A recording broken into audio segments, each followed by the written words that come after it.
नमस्ते दोस्तों, स्वागत है आपका हमारे चैनल पर। आज हम एक बहुत ही महत्वपूर्ण और विचारोत्तेजक विषय पर बात करेंगे।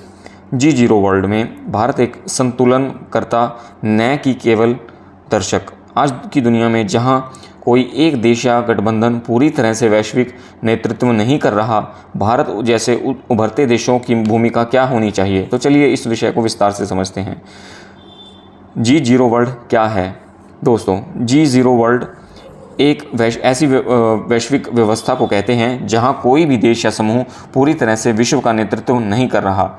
पहले हमने G7, G8, G20 जैसे गठबंधनों को देखा जहां बड़े देश मिलकर वैश्विक नीतियां बनाते थे, लेकिन आज अमेरिका और चीन के बीच तनाव, रूस यूक्रेन युद्ध और क्षेत्रीय संघर्षों ने एक ऐसी स्थिति पैदा कर दी है जहां कोई एक ताकत दुनिया को दिशा नहीं दे रही है।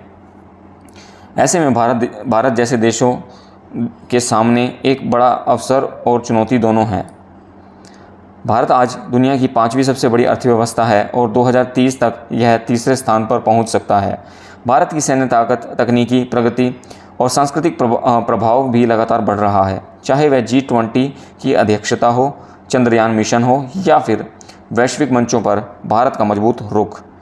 भारत अब केवल एक दर्शक नहीं रहा, लेकिन सवाल यह है, क्या भारत सिर्फ अपनी ताकत दिखाने तक सीमित रहना चाहता है या वैश्विक संतुलन बनाने में सक्रिय भूमिका निभाएगा? G0 वर्ल्ड में संतुलनकर्ता बनने का मतलब है कि भारत को विभिन्न वैश्विक शक्तियों और क्षेत्रीय हितों के बीच एक पुल की तरह काम करना होगा। उदाहरण के लिए अमेरिका और रूस के बीच।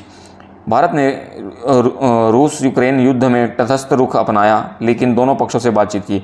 भारत रूस से तेल खरीदता है, लेकिन अमेरिका के साथ भी रणनीतिक साझेदारी को मजबूत कर रहा है।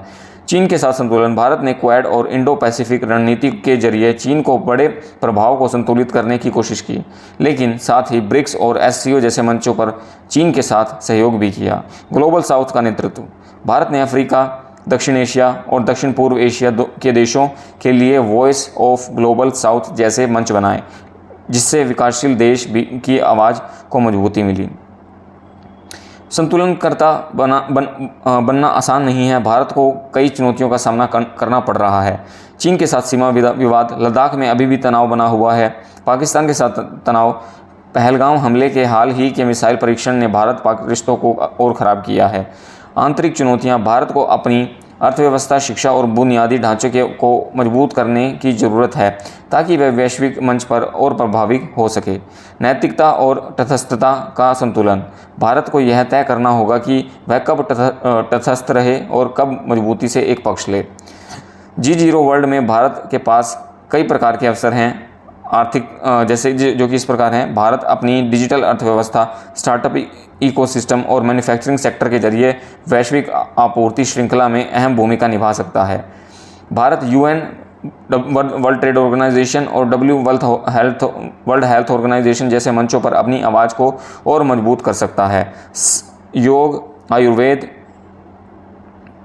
और बॉलीवुड जैसे सॉफ्ट पावर टूल्स भारत को वैश्विक स्तर पर और लोकप्रिय बना सकते हैं। भारत की सौर ऊर्जा और हरित हाइड्रोजन पहल से जलवायु परिवर्तन के खिलाफ लड़ाई में अग्रणी बन सकता है। अगर भारत केवल एक दर्शक बना रहा तो वह वैश्विक नीतियों को आकार देने का मौका खो देगा। एक संतुलनकर्ता के रूप में भारत न केवल अपने हितों की रक्षा कर सकता है, बल्कि वैश्विक शांति, स्थिरता और समृद्धि में भी योगदान दे सकता है। यह भारत के लिए वसुधैव कुटुंबकम यानी पूरी दुनिया एक परिवार है के सिद्धांत को साकार करने का मौका है।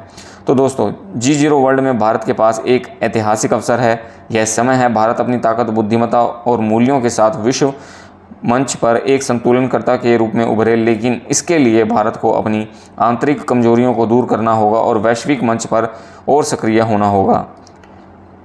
आप क्या सोचते हैं दोस्तों? कमेंट सेक्शन में हमें अपनी राय बताएं। भारत की इस नई भूमिका के बारे में क्या सोचते हैं? क्या भारत एक संतुलनकर्ता देश बन सकता है या अभी भी और तैयारी की ज़रूरत है? अगर आपको हमारा वीडियो पसंद आया हो तो वीडियो को लाइक करें, चैनल को सब्सक्राइब करें। तब तक के लिए जय हिंद दोस्तों।